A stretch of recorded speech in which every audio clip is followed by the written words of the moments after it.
RV livers. So today, well maybe not today, but this week marks exactly 1 year since we started our tiny living adventure. We wanted to come on here and make a video about RV living. The good, the bad, and the ugly. Should we start out with the ugly? Yeah, we should start out with the bad. Get that out of the way. The ugly, the only thing we could think of was the black tank. If you've never traveled in an RV or stayed in an RV, they have holding tanks where all the waste goes. The sink water, the toilet water, everything. And so, yeah, it's kind of gross. You have to fill up the tanks and then empty them. And it's something that you don't really think about until you have to do it. And it's kind of gross. And yeah. So it's ugly. It's okay, because actually one good thing that we found from it, so it's kind of like the ugly, but also kind of like, here's a good thing, is like you become very aware of like your usage and your footprint of like water and electricity and like everything. So that's kind of a good thing. But that's really all we have on the ugly. Only one thing. Alright, so next we're talking about the bad. So really what we feel like is the only bad thing is kind of the weather issue.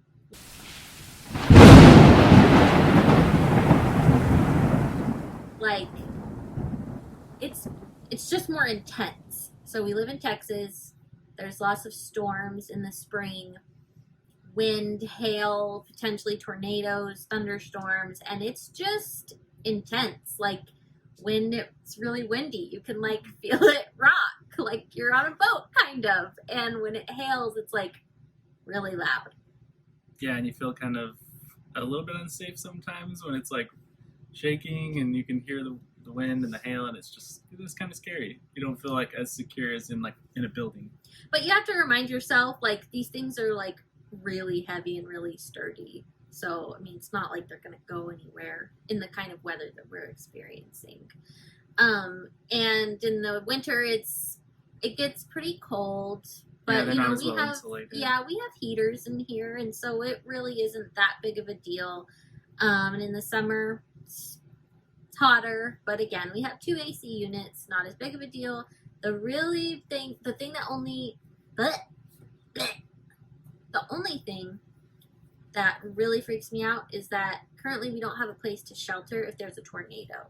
Yeah. So if you were going to do this, I would recommend, and you live somewhere where there's tornadoes, I would recommend going somewhere where you can have a shelter in case of tornadoes. Yeah, like if you knew somebody that lived close by, you could kind of set up in advance. Yeah, our KOA doesn't have anywhere to do that, which KOA, if you are setting up a KOA where there's tornadoes, you should absolutely build a tornado shelter for your residents. Yeah. Just a tip. KOA. All right, so now we're going to talk about the good. That's what we all want to hear about.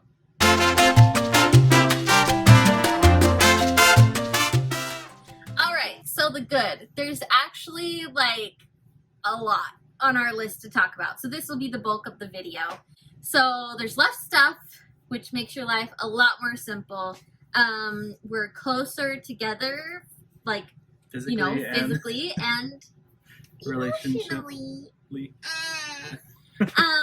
So something else we really like, it's ours. Like, we bought it, it's ours. We're not renting it, nothing like that. So it's ours. We get to do what we want with it. And it's manageable. And it's cheaper than living expenses where we live. We have the potential of traveling and having that freedom. There's a really good community in like the RV community, especially like the Fulltime community, like here on YouTube and on Instagram. It's just a really fun community of people. And it's also brought a lot of clarity and focus into our lives as far as like what we want to do in the long term and kind of what was keeping us from achieving our goals. So what do you have to say about less stuff and simplicity? That was really hard because when we decided to move into RV, we had to get rid of probably 2/3 of all of our stuff. And if you're attached to stuff like I was, I assigned a dollar value to it, and so it was really hard getting rid of stuff. But then it ended up feeling super liberating. I just felt like that stuff that we had carried around for years that we didn't use or take advantage of ended up feeling like a burden. And so when we got rid of that and simplified, we just felt just free, and like a weight had been lifted off. And I feel like before, it's like you kind of get into this trap of like, you're going to work and making money so that you can buy all this crap that people are telling you you need, and you don't need it. You don't need it. Like, it's just crap. It's just stuff. And it's like not even like really important. So that's been liberating. We've lived without all the stuff that's sitting in our storage unit. It's been sitting in our unit. Why do we still have it? Because we paid money for it a long time ago. So closer together. It's usually great. It's been great. I feel like we've grown closer as a couple, and we have to rely on each other more. We have to communicate more because we're in each other's bubbles, and sometimes it's just like I need to go in the bedroom and work on my laptop. And but surprisingly, it's been great. I agree 100%. But I don't like to ever be alone, so there's that. But I agree. So we like that this is ours and we bought it. So it's the same as a house in that sense, as like we can do whatever we want. Like, we painted the walls, we painted the what's that thing called? The island. Yeah. We took furniture out, we put in our own stuff. So we like that it's ours, but it's also not like gigantic, so it's manageable. And we like to do projects and do DIY stuff, so that's great for us. Yeah, and you can learn to do maintenance like you would in a house, like prepping for weather and like making sure there's no leaks and just things like that. You feel like you have a little building on wheels that you can take care of. Yeah. So as far as it being cheaper, this might not be the case for like everywhere, but where we live, it's a college town, and so rent is pretty expensive here. And what we're paying for our RV payment, we didn't pay for it in cash because we couldn't. So what we're paying for our RV and the campsite is a little less than what we would pay for a 1-bedroom. And like we said, it's ours. And we actually have found that we really like RV living, like a lot. So we plan on doing it for a long time. And there are a lot of RVs out there that like pre-owned ones that just maybe need a little TLC, and you can get for way cheaper. So it would be even less money per month. So obviously you want to strike a sweet spot. You don't want to get one that's so old that you have a lot of issues. But Yeah, and there are some like unexpected costs that come that maybe if you were thinking about going full time that you didn't think about before, just stuff to keep in mind, like the electric bill or hoses that you have to buy. Yeah, that kind of stuff, or the cost of insurance. If you're living full time, it's different than if you're just traveling part of the time in it. So there's just different things to look at. If you have questions about that, need more info, just like send us a message or comment, and we'll be happy to talk to you about it, because we love to share with other people what we've learned. So the potential of traveling and being free in that way is very enticing, and it's really good for us because we don't have kids, and we just have a dog, and we like the idea of possibly being able to work remotely full time and travel around and hang out in different places. Yeah, and that was part of the motivation to doing this, because we knew we would only be in our current spot for around a year, and we didn't want to have to like move and then move again and all that. So we're just like, well, with an RV, you literally just hitch up and pull away, and then you get there and you don't have to unpack boxes. It just, you feel like you're not tied down anywhere. Like if you wanted to go visit family out of state, you could just go for a couple weeks, have all of your stuff with you, and then head back.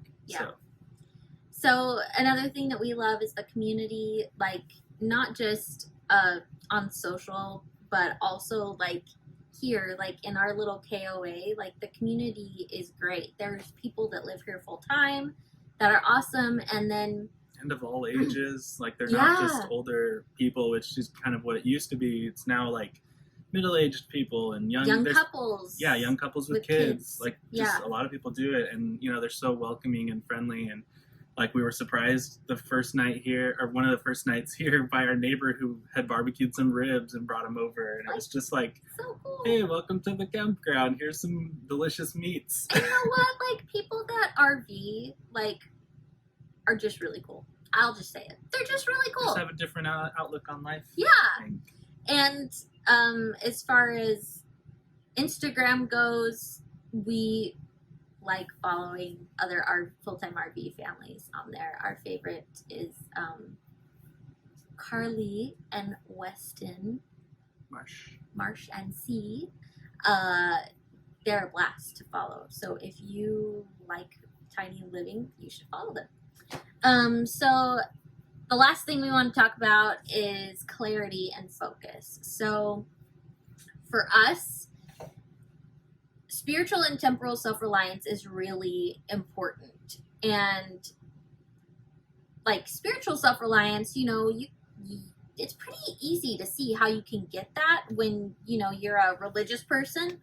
But as far as like temporal self-reliance, sometimes that's a little more difficult, especially when you think of like wanting to be prepared for, if you lose a job, or if like COVID-19, you have to stay inside a lot. So I guess our eyes have been kind of open to the mistakes we were making, the flaws that we had as far as being prepared and being self-reliant.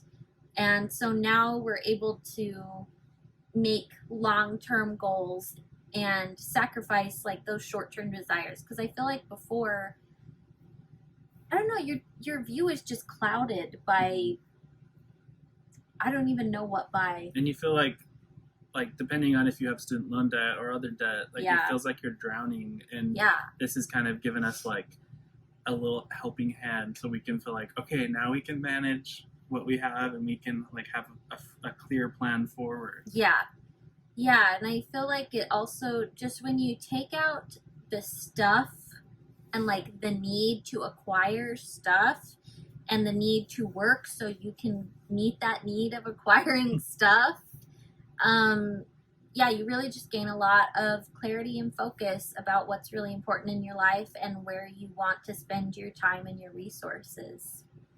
Yeah, and you're physically limited by space, so it's like you can't just go out and buy stuff, or like you really have to prioritize like what thing is going to give you the most value for your money, and like it just kind of forces you to change your outlook. So we love it. Yeah, it's awesome.